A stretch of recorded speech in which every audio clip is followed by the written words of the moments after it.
16 বছর 17 বছরের কাছাকাছি বাংলাদেশে জালেম সরকার থাকা অবস্থায় প্রত্যেক বছরে ডিসেম্বর মাস আসলে হাজার কোটি টাকা ভারত থেকে সিলেবাস আনা হতো, বই আনা হতো, ঠিক কিনা? যেই বইগুলোতে ছিল ট্রিং ট্রিং সাইকেল চালায়, ফেরিওয়ালা যায় এবং ট্রান্সজেন্ডার শরীফের আলোচনা বানাতে হবে, এই বইগুলো দিয়ে আমাদের শিক্ষা সিলেবাসকে ধ্বংস করে দিয়েছেন আমাদের পার্শ্ববর্তী রাষ্ট্র ভারত। 2025 সালে আমাদের সবচাইতে বড় সংস্কার হবে, বাংলাদেশের কোন মাদ্রাসায় কোন স্কুলে আর ভারতের বই পড়ানো হবে না। আল্লাহর পক্ষ থেকে নির্দেশিত উতলু মা উহিয়া ইলাইকা মিনাল কিতাব ওয়া আকিমিস সালাত, আল্লাহর পক্ষ থেকে নির্দেশিত কোরআন তেলাওয়াত করা হবে এবং কোরআনে হবে আমাদের পাঠ্যপুস্তক। এক নাম্বার আমাদের শিক্ষা নিতে হবে কোরআনুল কারীম, ঠিক কিনা? 17 বছরে কোরআন তেলাওয়াত করতে গেলে অনুমতি লাগছে। কোরআন পড়তে গেলে, কোরআনের মাহফিল করতে গেলে ওসির কাছে যাও, ওসপির কাছে যাও, অমুকের কাছে যাও, কতজনের কাছে যেতে হয়েছে। অথচ জমিন হলো আল্লাহর, কোরআন হলো আল্লাহর জমিনে আল্লাহর কোরআন পড়তে গেলে অনুমতি প্রয়োজন হয়েছে। অনুমতি অনেক সময় দেয় নাই, মাহফিল বন্ধ করে দিয়েছে, মাহফিলের স্টেজে আগুন লাগিয়ে দিয়েছে, পুলিশ এসেছে, সবকিছুর পরিবর্তে আল্লাহর কোরআনকে বন্ধ করে দিয়েছে, ঠিক কিনা? যে জাতি আল্লাহর কোরআন বন্ধ করে দিয়েছে জমিনে, বাংলার জমিনের মানুষ সেই জাতিকে বন্ধ করে দিয়েছে। যাওয়ার আগে 45 মিনিট 45 মিনিট সময় চেয়েছিল, আমাকে মাত্র 45 মিনিট সময় দাও, আমি একটু ভাষণ দিই। কিন্তু তাকে বলা হলো, তুমি বাংলাদেশের শ্রেষ্ঠ মুফাসসির আল্লামা সাঈদীকে কোরআনের কথা বলতে দাও নাই, 17 বছর কোরআনের তাফসীর বন্ধ করে দিয়েছ, তোমাকে 1 মিনিটও সময় দেওয়া যাবে না, ঠিক কিনা? আমরা জানিয়ে দিতে চাই, বাংলার জমিন ভারতের অঙ্গরাজ্য আর হবে না, এখানে ভারতের বই আর পড়ানো হবে না। আমরা চাই আমাদের ছাত্রদেরকে, আমাদের ছেলেদেরকে কোরআন দিয়ে মানুষ করার জন্য। আপনারা চান কি চান না? প্রত্যেক ঘরে ঘরে কোরআনের তেলাওয়াত চালু হোক, চান কি চান না? পুরো বাংলাদেশের জমিনে কোরআনের জমিনেতে পরিণত হোক, চান কি চান না? কারা কারা চায় যে হাত আল্লাহকে দেখায়?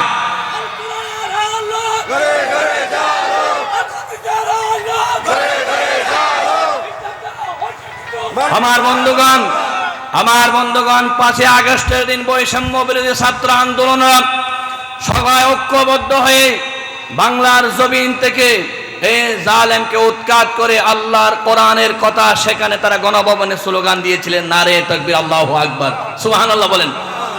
সেদিন এই স্লোগানের মাধ্যমে প্রমাণ করেছে বাংলাদেশে আর জয় বাংলার স্লোগান চলবে না। এখন থেকে প্রত্যেকটা ডিসেম্বর মাসে জয় বাংলার স্লোগান দিয়ে মুখরিত হতো বাংলাদেশ। এবারে ডিসেম্বরে একবারও শুনেছেন? বলেন, শুনেছেন? বাংলাদেশে জয় বাংলার স্লোগান হবে না, স্লোগান হবে আল্লাহর নামে। কার নামে? কারণ জমিন কার? চিৎকার দিয়ে বলুন, জমিন কার? আকাশ কার? বাতাস কার? আমরা গোলাম কার? সুতরাং আল্লাহর জমিনে আল্লাহর গোলামের আল্লাহর কথা বলবে, কোন বাবার নামে কার কোন কথা চলবে না। এটাই হলো বাংলাদেশের বড় সংস্কার। আল্লাহ রাব্বুল আলামিন বলেছেন, উতলু মা উহিয়া ইলাইকা মিনাল কিতাব, তোমাকে আমি যে কিতাব দিয়েছি সেই কিতাব থেকে তুমি তেলাওয়াত করো। আমার বন্ধুগণ, আল্লাহর নবী বলেন, দুনিয়ার কোন মানুষ যদি কোরআন তেলাওয়াত করে, দিন শুরু করে সকালবেলা একবার যদি সূরা ইয়াসিন তেলাওয়াত করে, আমার নবী ঘোষণা করলেন, মান ক্বারা সূরাতু ইয়াসিন ফি সদরিন নাহারি খুযিয়াত হাওয়াইজুহু, একবার সকালবেলা যদি সূরা ইয়াসিন পড়ে দিন শুরু করে, সারা দিনের সকল সমস্যা সমাধান করে দিবে আল্লাহ কোরআনের বরকতে। বলেন না সুবহানাল্লাহ?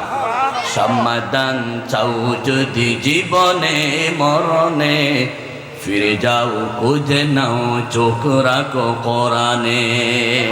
সকালবেলা কোরআন তেলাওয়াতের কি একটা পরিবেশ ছিল! আগের যুগে একটা পরিবেশ ছিল, সকালে আমাদের ছেলেমেয়েরা মক্তবে যেত, কোরআন শরীফটা বুকে নিয়ে যেত না? যারা মুরব্বী তারা বলেন যাইতো কিনা?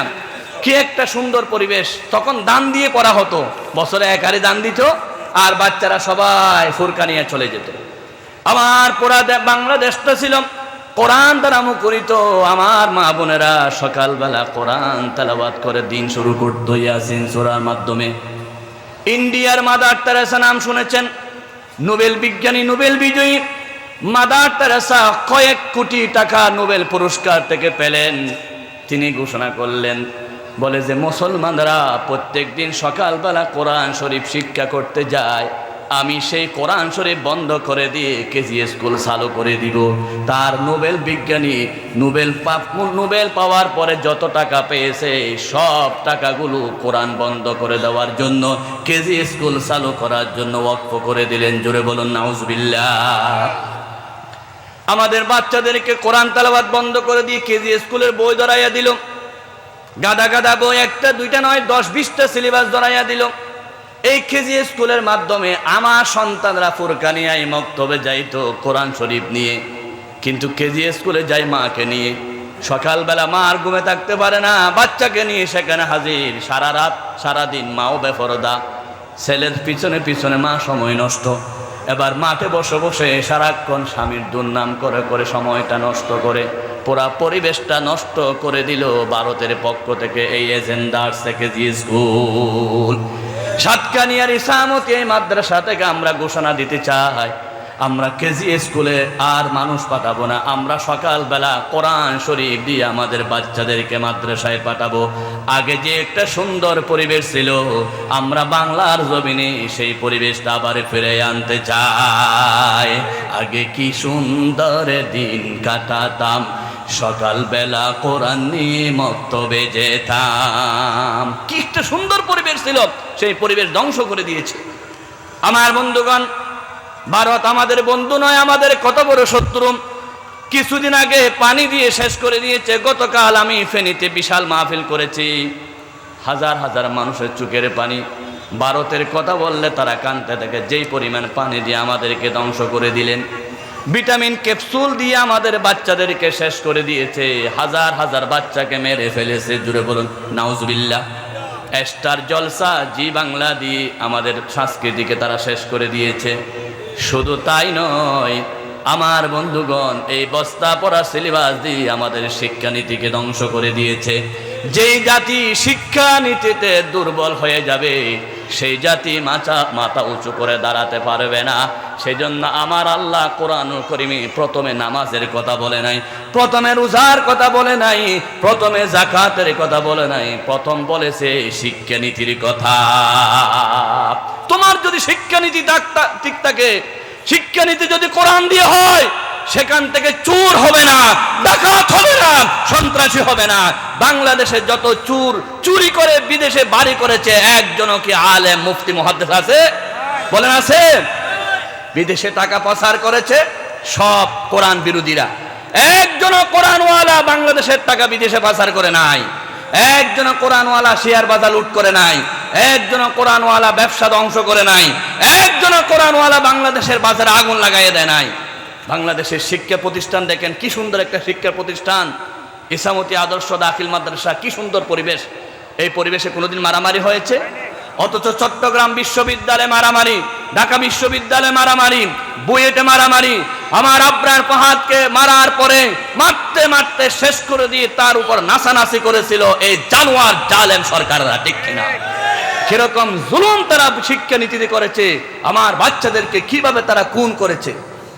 আমার ম্যাডাম খালেদা জিয়া যখন নাকি প্রেসিডেন্ট ছিলেন, প্রধানমন্ত্রী ছিলেন, তাকে একবার আমেরিকাতে প্রশ্ন করা হলো, আপনার দেশের সবচাইতে কোন বিশ্ববিদ্যালয়তে নিরাপদ?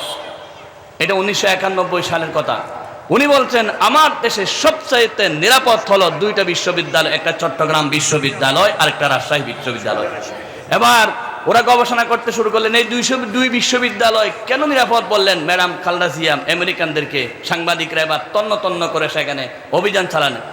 রাতে যখন অভিযান চালাতে আসলেন, অভিযানে দেখতে পেল চট্টগ্রাম বিশ্ববিদ্যালয় ইসলামী আন্দোলনের কর্মীরা সব বেদারি করে অজর নয়নে কান্দে।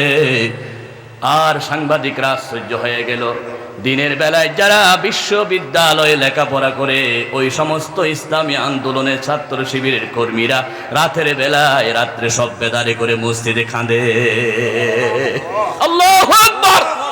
সেই পরিবেশের কারণে ঢাকা চট্টগ্রাম বিশ্ববিদ্যালয় এবং রাজশাহী বিশ্ববিদ্যালয়, দুই বিশ্ববিদ্যালয় ছিল সবচাইতে নিরাপদ। সেখানে কোরআনের সিলেবাস, ইসলামী আন্দোলনের কর্মী থাকার কারণে। যেরকম আল্লাহু আকবার। সুতরাং পুরো বাংলাদেশকে যদি নিরাপদ করতে চান, পুরো বাংলাদেশকে যদি চুরি মুক্ত করতে চান, পুরো বাংলাদেশকে যদি ডাকাতি মুক্ত করতে চান, পুরো বাংলাদেশকে যদি জানা মুক্ত করতে চান, পুরো বাংলাদেশকে যদি সন্ত্রাস মুক্ত করতে চায়, আল্লাহর কোরআন ছাড়া বিকল্প কোনো সিলেবাস দিয়ে সম্ভব নয়, নয় নয়, ঠিক না? একমাত্র কোরআন দিয়ে সম্ভব সমগ্র বাংলাদেশকে চুরি মুক্ত করা। এই মাদ্রাসায় কোরআন আছে বলে চুরি নাই, এই মাদ্রাসায় কোরআন আছে বলে ডাকাতি নাই, এই মাদ্রাসায় কোরআন আছে বলে সন্ত্রাসী নাই, এই মাদ্রাসায় কোরআন আছে বলে এই মাদ্রাসার ছেলে মদ পান করে না, কোরআন আছে বলে এই মাদ্রাসার ছেলে জুয়া খেলে না, কোরআন আছে বলে এই মাদ্রাসার ছেলে মা বাবার মাথার উপর আক্রমণ করে না, কোরআন পড়ায় বলে এই মাদ্রাসার ছেলে বেয়াদব জন্ম নেয় না। কি থাকার কারণে? কোরআন থাকার কারণে। কি থাকার কারণে? আল্লাহ রাব্বুল আলামিন সেজন্য বলেন, উতলু মা উহিয়া ইলাইকা মিনাল কিতাবি ওয়া আকিমিস সালাহ।